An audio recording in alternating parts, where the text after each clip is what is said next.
আলহামদুলিল্লাহ আলহামদুলিল্লাহ ওয়াহদাহু ওয়াসসালাতু ওয়াসসালামু আলা মান লা নাবিয়্যা বা'দা আম্মা বা'দ। মুহররম এটি আরবি 12 মাসের প্রথম মাস। এটি এমন একটি বরকতময় মাস যেই 4টি মাসের মধ্যে আল্লাহ তাআলা পূর্ববর্তী নবীদের যুগে যুদ্ধ বিগ্রহ হারাম করেছিলেন। সেই 4টি মাসের মধ্যে মুহররম হলো একটি। 12 মাসের বর্ণনা করতে গিয়ে এবং হারাম মাসের পরিচিতি দিতে গিয়ে আল্লাহ তাআলা কোরআনে কারিমে ইরশাদ করেন, আউযু বিল্লাহি মিনাশ শাইতানির রাজিম, বিসমিল্লাহির রহমানির রহিম। ইন্না ইদ্দাতাশ শুহুরি ইনদাল্লাহি 12 শাহরান ফি কিতাবিল্লাহ ইয়াওমা খালাকাস সামাওয়াতি ওয়াল আরদা মিনহা আরবাআতুন হুরুম যালিকাদ দীনুল কাইয়্যিম ফালা তাযলিমু ফীহিন্না আনফুসাকুম ওয়া কাতিলুল মুশরিকিনা কাফাতান কামা ইউকাতিলুনাকুম কাফা ওয়া'লামু আন্নাল্লাহা মা'আল মুত্তাকিন। নিশ্চয় আল্লাহ তাআলার নিকট মাসের গণনা হলো 12 মাস। সেদিন থেকে যেদিন আল্লাহ তাআলা এই জমিন ও আসমানকে সৃষ্টি করেছেন, তার মধ্যে 4টি হলো সম্মানিত এবং এটাই হলো প্রতিষ্ঠিত দিন। সুতরাং তোমরা এই মাসসমূহে নিজেদের উপর জুলুম করো না। এই 4টি সম্মানিত মাসের ব্যাপারে কোরআনে যদিও কোনো সুস্পষ্ট বর্ণনা নেই, বুখারীর এক বর্ণনায় পাওয়া যায় এই 4টি মাস হলো জিলকদ, জিলহজ, মুহররম ও রজব। এর মধ্যে 3টি মাস পর্যায়ক্রমে জিলকদ, জিলহজ এবং মুহররম, আর আরেকটি মাস হলো রজব। মুহররম মাসে একটি দিন হচ্ছে আশুরা। যেই সমস্ত কারণে মুহররম মাস ইসলামী ইতিহাসে এত গুরুত্বপূর্ণ তা হলো এই মাসেই মহান আল্লাহ রব্বুল আলামিন এই মাসকে সম্মানিত করেছেন। এই মাসেই মহান রব্বুল আলামিন এই দুনিয়া সৃষ্টি করেছেন এবং এই দুনিয়ার কিয়ামত ঘটাবেন আল্লাহ তাআলা এই মাসেই।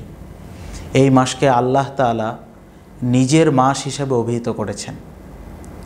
এই মাসের একটি দিন হচ্ছে আশুরা, যেই দিনকে নবী করিম সাল্লাল্লাহু আলাইহি ইয়াউমুল আযীম হিসাবে ব্যাখ্যা দিয়েছেন।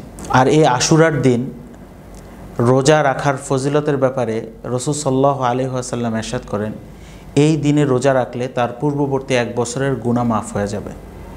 আশুরা এটি আরবি আশের শব্দের বিশেষণ, অর্থাৎ দশম।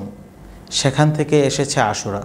যেহেতু মুহররম মাসের 10 তারিখ আশুরা, সেই হিসাবে আশুরাকে আশুরা বলা হয়। এই দিনে অনেক গুরুত্বপূর্ণ ঘটনা ইসলামের ইতিহাসে ঘটে গিয়েছে।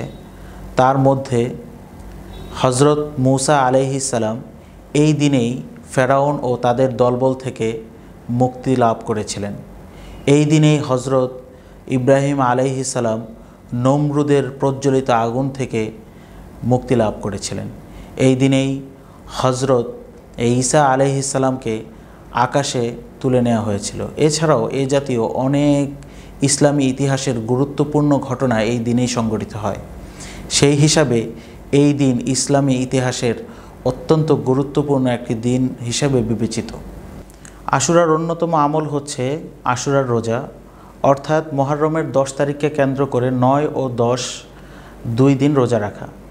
এ ব্যাপারে হযরত ইবনে আব্বাস রাদিয়াল্লাহু আনহু থেকে বর্ণিত, তিনি ইরশাদ করেন, রাসূল সাল্লাল্লাহু আলাইহি ওয়াসাল্লাম মদিনায় এসে দেখতে পেলেন ইহুদিরা আশুরার দিন রোজা পালন করছে। তখন তিনি ইহুদিদেরকে জিজ্ঞেস করলেন, এটা কি?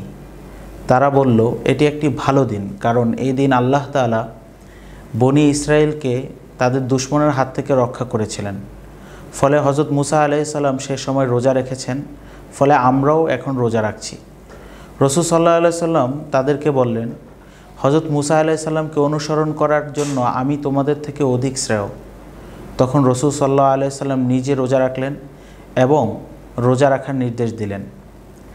তাছাড়া রাসূল সাল্লাল্লাহু আলাইহি ওয়াসাল্লাম এই রোজার ব্যাপারে বলেন যে, আমি আল্লাহ তাআলার কাছে আশাবাদী যে আল্লাহ তাআলা এই রোজার মাধ্যমে আমাদের সমস্ত 1 বছরের গুনাহ মাফ করে দেবেন।